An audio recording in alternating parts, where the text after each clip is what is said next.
सियासत खुद मुख्तार हो, वो आजादी इजहार राय का मामला एक अलग चीज है, वो खुद मुख्तार हो, वो बिकाऊ माल ना हो, वो किसी के कहने पे अपने अड्डे फराम ना कर दे, वो किसी के कहने पे पहले लोगों को वो जिहादी बनाए फिर दहशतगर्द ना बनाए। आप समझ गए मेरी बात को? मैं वो खुद मुख्तार पाकिस्तान चाहता हूँ। जो हमने ये जो जियाउल हक साहब के दौर में जो लोग तैयार किए थे वो दहशतगर्द थे या जिहादी थे?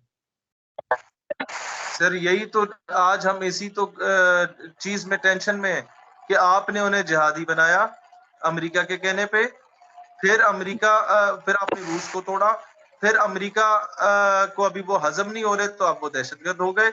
मैं यही तो कह रहा हूँ कि जो सलूक रेमन डेविस, कर्नल जोसेफ अभिनंदन और कुलभूषण यादव के साथ किया जाता है, बाइज्जत तौर पे सबको रिहा कर देते हैं, चाय पिलाते हैं सबको, इस तरीके से अपने रियासत पाकिस्तान के पश्तूनों और बलोचों को सीने से लगाना शुरू कर देना तो कोई दहशतगर्द नहीं बनेगा।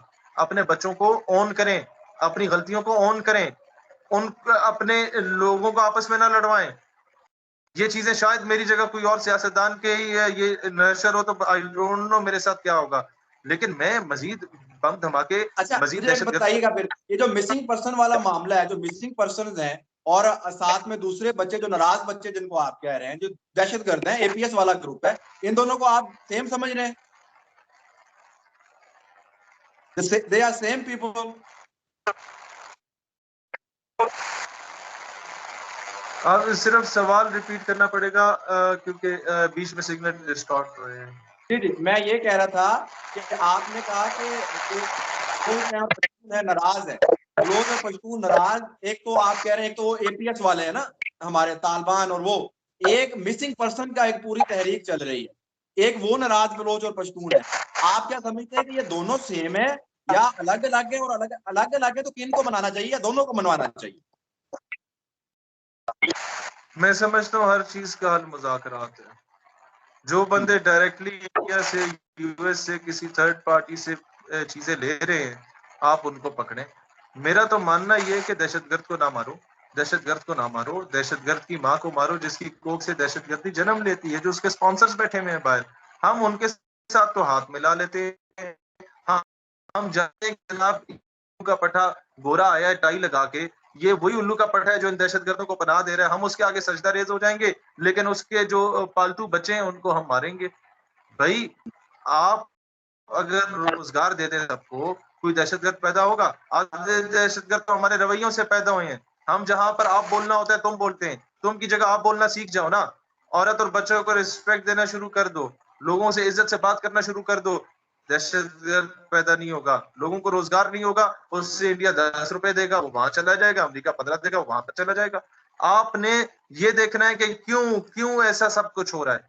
आज तक बलूचिस्तान में अगर अमन नहीं है तो उसमें एस्टेब्लिशमेंट के साथ साथ वहां के सरदारी निजाम का भी कसूर है कि जितने लोग अपने आप को बहुत बड़े इज्जतदार लोग समझते हैं, पूरा दिन उनकी बलूचिस्तान के मीर साहिबान का जो एक कामयाबी का राज होता है वो ये होता है, उनका ऑब्सेशन पूरे दिन का ये होता है कि दिन में मैंने एक फौजी बंदे को दोस्त बनाना है, एक सूबेदार को दोस्त बनाना है। और खुदा के बंदे, तुम अगर अपने कबीले पे नाज करते हुए उसके मुश्किलात को हल करने के लिए कोई सोल्यूशन ओरिएंटेड मॉडल ले आओ, बजाय इसके कि 40-40 गाड़ियों का प्रोटोकॉल लेने के ऊपर जो तुम तुले हुए और उस पे अपना जमीर, अपनी दस्तार, अपनी इज्जत बेच रहे हो, तुम अपने कबीले की औरतों के लिए कुछ करना शुरू कर दो तो यकीन करो मेरा ख्याल है कोई भी लोग उस सरदारी निजाम से या रियासत पाकिस्तान से बगावत करके कोई हथियार नहीं उठाएगा। लोग बलूचिस्तान के या के हम पंजाबियों से शायद ज्यादा बड़े मुहिब वतन हो, लेकिन उन बेचारों को कुछ करने दिया जाए तो वो करे ना। एक नया बंदा उठता नहीं है, उसके पर काट के बिठा दिया जाता है। तो इसीलिए एस्टेब्लिशमेंट को भी सबक सीखना होगा, जुडिशरी सीखना होगा। पर कौन काटता है? पर सर पर हर वो शख्स काटता है जिस बंदे की चौधराहट को खतरा होता है। May it be the local bureaucrat, may it be the person from the establishment, may it be the local सरदार, नवाब, वडेरा, जागीरदार, जिसको भी चौधराहट का खतरा होता है। मैं समझता हूं कि बलूचिस्तान में जो ब्यूटम्स के, जो लासबेला यूनिवर्सिटी के, जो बलूचिस्तान मेडिकल कॉलेज के स्टूडेंट्स हैं, स्टूडेंट पॉलिटिक्स में, मुख्तलिफ तंजीमों में, उन बच्चों को मेन स्ट्रीम में लाया जाए, महरंग बलोच जैसी खवातीन को पॉलिटिक्स में लाया जाए, के में मजदूर पश्तीन जैसे लोगों को पॉलिटिक्स में लाया जाए, ताकि वो असेंबली में आके ऐसी कानून साजी करें जिससे वहां के लोकल मसाइल का तदारक किया जा सके। देखिए ये अब सारी एहतजाज से this is not the solution. मैं इस चीज का कायल हूं। मैं आज कहता हूं तमाम कौम आ जाएं, सिंध के भी, बलूचिस्तान के भी, केपी के भी हमारे साथ आए, पाकिस्तान का परचम उठा के हम लोग इन जागीरदाराना और साम्राज्य की जितने भी कुव्वतें हैं, नाम नेहाद कुव्वतें हम पे काबिज हैं, इनसे हम लोग छुटकारा हासिल कर सकते हैं। सिर्फ तब हासिल होगा जब सोल्यूशन ओरिएंटेड मॉडल्स हमारे पास होंगे। वो पाकिस्तान नजरियाती पार्टी रहती है।